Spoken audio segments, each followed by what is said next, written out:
सो इसमें आप देखेंगे ये निगेटिव साइड की ओर बढ़ रहा है। तो फिर से आप एक लाइन खींचिए, that is called number line. Number line है, या इधर जीरो लिख दिया, इधर ये +1 +2 एक्सेट्रा। अभी यहाँ जीरो से स्टार्ट हो रहा है, 1 2 3 4 5 6 7 8 9 10 11 12 13 14 15 16 एंड सो ऑन। अभी यहाँ पर जीरो से स्टार्ट हो रहा है, उसके बाद -4 है, सेकंड टर्म -4। तो ये -1 -2 -3 -4, ये A1 है, ये A2। उसके बाद -8 -5 -6 -7 -8, ये टर्म है आपका, ये थर्ड टर्म है। -9 -10 -11 -12, ये हो गया फोर्थ टर्म। ओके, और इस प्रकार से इसके बाद का आपको निकालना है, राइट। तो आप देखेंगे कॉमन डिफरेंस का मतलब है कि वो कितना डिस्टेंस पे है। A2 A1 से कितने डिस्टेंस पे है, यहाँ देखेंगे 1 2 3 4 डिस्टेंस में, निगेटिव साइड में 4 है। तो यहाँ आप जीरो में ऐड कीजिए -4, निगेटिव साइड में इंक्रीज हो रहा है इसलिए -4, तो दैट विल बी -4। तो ये 4 आ गया। फिर 4 में और आप देखेंगे ये 1 पार्ट 1 2 3 4 है ना, 1 2 3 4। तो -4 और -4 में जोड़ दीजिए, तो ये हो जाएगा -8। तो आपको ये थर्ड टर्म मिल रहा है।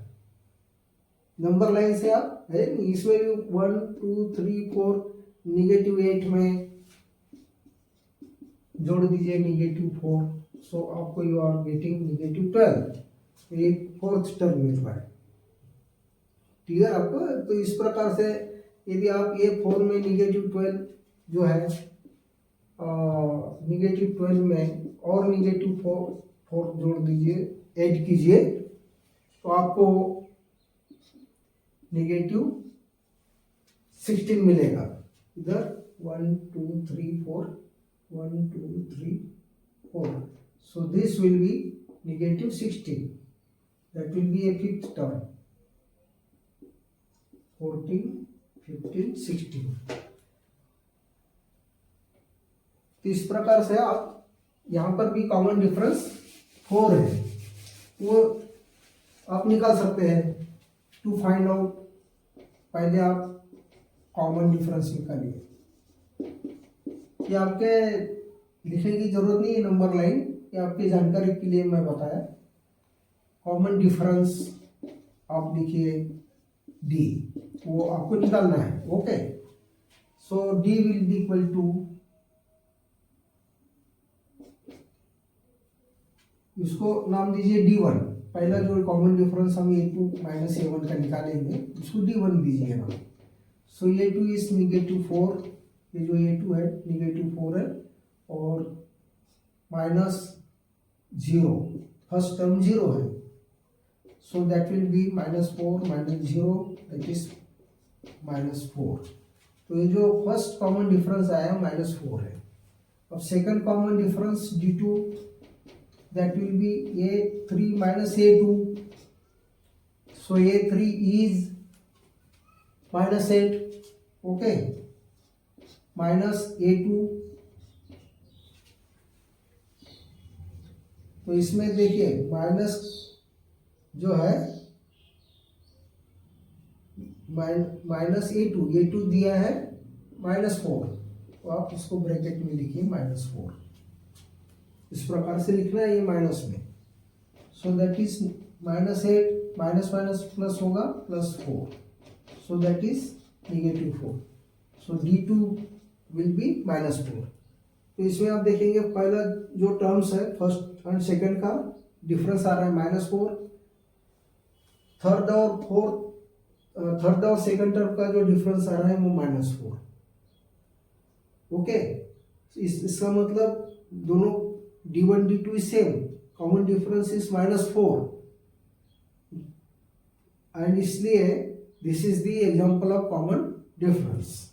हियर आप लिख सकते हैं, हियर जो कॉमन डिफरेंस है,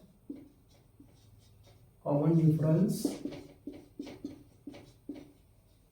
D that is -4 है, and it is, and therefore it is the example of arithmetic progression। इसमें आपको 4-5 टर्म निकालना है, तो ये 4 दिया है, आपको ये 5th निकालना है, टर्म्स ये 5th क्या होगा, ये 4 प्लस कॉमन डिफरेंस, सो ये 4 जो है that is given -12 plus common difference जो है -4 जो हमने निकाला था अभी, सो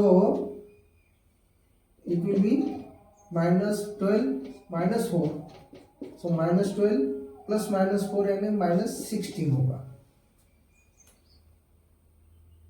ओके, इसमें भी आपकी जानकारी के लिए बताता हूँ, जैसे -12 है, ये नंबर लाइन में -12 है सपोज, या यहाँ पे -12 है, या दिया है -12, तो आपको -4 करना है, -12 में से -4 करना है। इसका मतलब क्या है, -12 में जोड़ प्लस करना है, लेकिन क्या करना है, -4, यानी 4, ये negative indicates the decreasing position, left side position.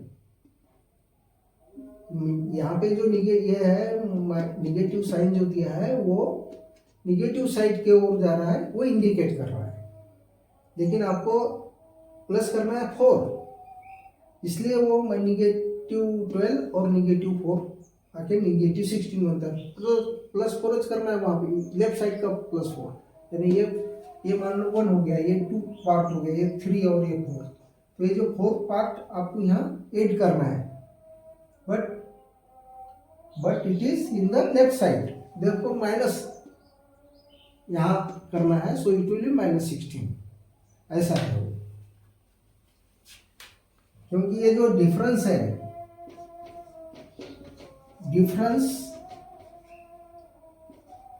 Difference is always positive, एक पॉजिटिव रहता है नंबर, वैल्यू रहता है, यानी D जो है, सपोज D पॉजिटिव D है, यानी वो राइट की ओर इंक्रीज हो रहा है, और निगेटिव D यदि आ गया, it means it is left side की ओर वो सीक्वेंस बढ़ रहा है, ऐसा उसका मतलब है। तो यहाँ पे आएगा -16, ओके।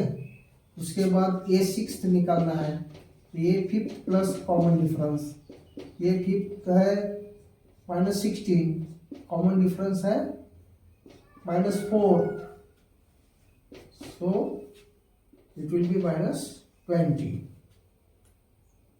अगेन ये 7th टर्म निकालना है आपको, सो ये 6th प्लस कॉमन डिफरेंस, ये 6th हो गया -20 प्लस -4, सो दैट इज -24।